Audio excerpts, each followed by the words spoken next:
उनमें सेंसर्स के जरिए ब्रिजेस, हाईवेज, उनमें केड़े किस्म जी इंफ्रास्ट्रक्चर थी सके थी governments can forecast those kind of things. And वो गवर्नमेंट ने पंहिंजे एंड ते उनखे forecast कीअं इस्तेमाल कर. मुंहिंजो सब्जेक्ट आहे the how to do business with the federal government. They have $6.4 to $5 trillion US budget है. Solid $6.4 trillion. Lot of zeros there. So, and 3.4 trillion is a contracting budget.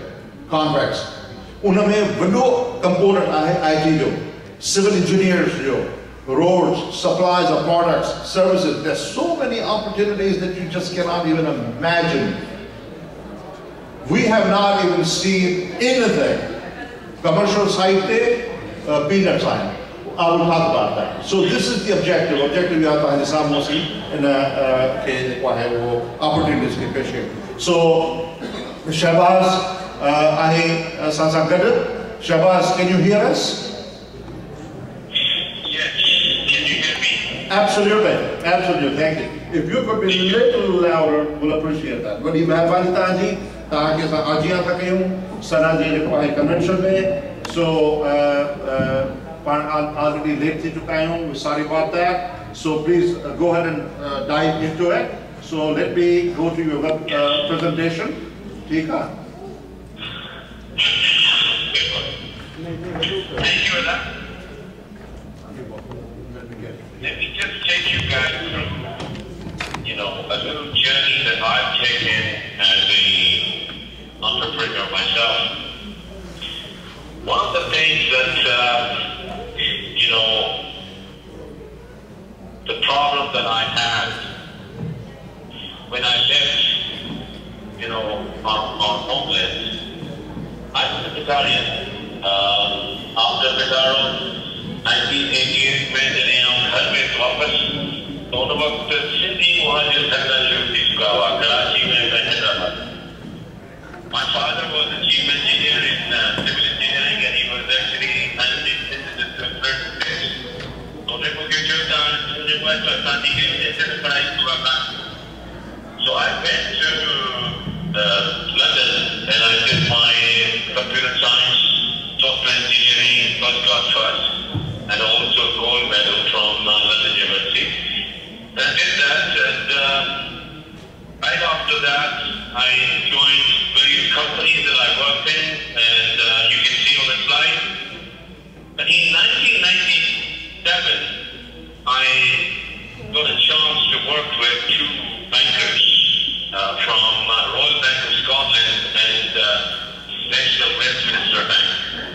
Those guys had an idea of anti-fraud technology on the credit cards, and they hired me to basically build a program. Three of us, we built a company, and that company was called Mondex. We built the technology that actually is used by everyone on the planet today, and that is actually called chip and pin technology. If you have a credit card today, in your wallet, that is likely using my software, and that is the software we developed, which is chip and pin technology. And you can see that transactions and everything is actually using that. Even in US now, you get a chip on the credit card. So that is the technology I did. We sold that company, the MasterCard, for $780 million. Wow. And that actually gave me a fantastic success to build startups. Right after that, I actually created Tareen, which is my new company.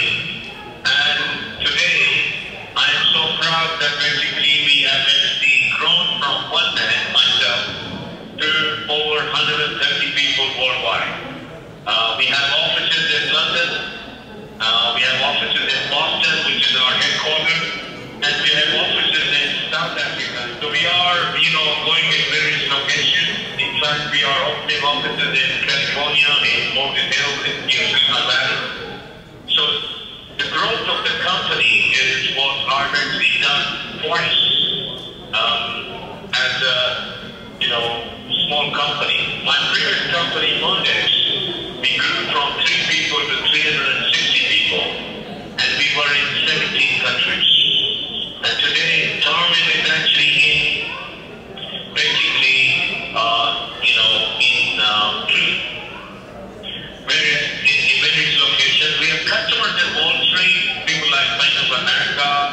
for Standard Bank in South Africa. We have Barclays in London. So we have quite a lot of high-profile customers and multi-million-dollar deals. What I really want to talk about is basically the startups. There are two aspects to startup. One is the science and one is the artistic element. When I say science, actually you need to look at it from a very technical perspective. What is the fundamental? You need to have a vision that you want to build a startup around. We need to have a differentiated service or product, right? We need to basically have a customer who can actually use your service or product. And of course, one of the key things, if you are in US, and that's very important for a high growth business, you need to be able to raise private equity, venture capital, investment from a lot of vendors. And there's a lot of fear and greed, so you have to basically deal with those situations. And the way you do it, you actually surround yourself with smart people. The worst thing you do is basically hire your friends in the company. So when we look at the second thing, it's basically the artistic element. And artistic element, we're going to go through these topics. The key thing really is that, you don't want to be smart guy on the room. You want to basically get other people to do a lot of talking, other people to do a lot of work. And then you want to basically drive the leadership. And then, one of the key things is that, when you come up with an idea, and you think it's the best idea, when you try to execute it, it often doesn't work. Why does it work? Because it may not be a real world problem. The key thing really is that we need to find a practical issue. And the way you can find a practical issue is basically by networking with like-minded people, customers, partners, as well as the university researchers. And you actually basically surround yourself with motivated people. The other thing is, of course, as an entrepreneur, one of the partners, one of the founders must be a best salesperson. Right? I was an engineer and I never did sales, but it's charming, to be frank with you. I now actually do multi-million-dollar deals. So the reason behind that is that you have to be really in the game and go about it. The other thing about, the key thing that differentiates from an entrepreneur and the rest of the world is basically the entrepreneurs are totally believers. They actually turn things around. People will tell you, oh, this is tough, don't do it. People will tell you, no, you can't do it. You have to turn things around. And that's precisely what the entrepreneur is all about. That is what entrepreneurship is about. You have to be very tenacious, you have to be very zippy, and you have to be very believer in what you're doing. So how do you actually get into this area? Next slide, sir. And how do you actually ask yourself, are you an entrepreneur? And the way we actually do this is by asking very simple questions. Like, when I fail, do I actually take that failure very well? Right? And when failure happens, how do I actually behave? Do I actually basically, convince people to buy something? Do I actually sell, something?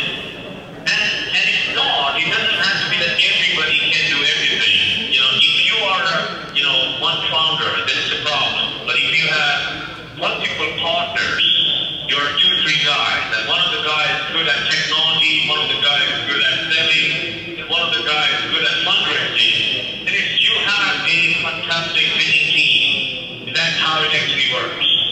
Above all, one of the fundamental challenges of any entrepreneur is that you have to be able to, articulate your value proposition.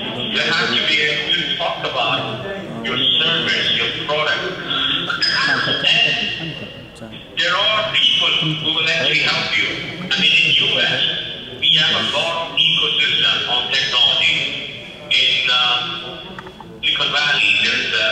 Pakistani entrepreneur organization, there's a Thai, which is the Indian entrepreneur or Indus entrepreneur, they call it. So you can actually get to those networking events and learn about it.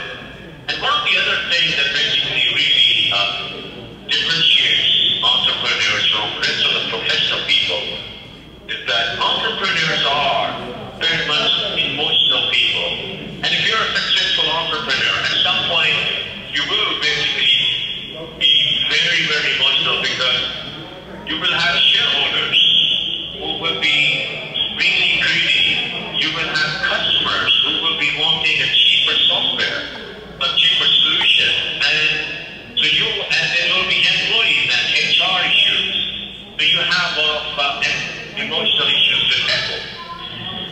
Now, what does it take to be an entrepreneur, and what does it take to be creating or building, a successful company? Right? Most people actually think if you have a great idea and you have a great product, then actually you have a success. Now, I can tell you, there's been some really crap products in the world, right? Absolutely crap products in the world. But there are people who have actually basically sold those crap products and made a successful business. At the end of the day, it's not only about products, it's about how you execute your idea, how you basically put together a fantastic team that really understands your vision, how you actually manufacture and engineer the product. So that basically goes beyond that best idea or what the best product can do. Okay?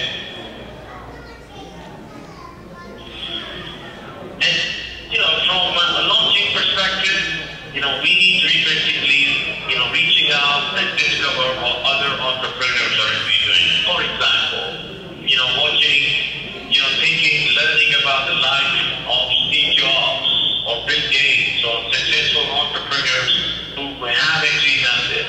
They were just like us, but they actually executed so well. They surrounded themselves with smart people. That's how it is. And they said that Steve Jobs, without Tim Cook, was nothing. Because Tim Cook was his execution engine. And the thing about it, he was a great product guy. When it comes to business, Tim Cook actually managed it well. And so, smart people are very important. And of course, you need the courage, you need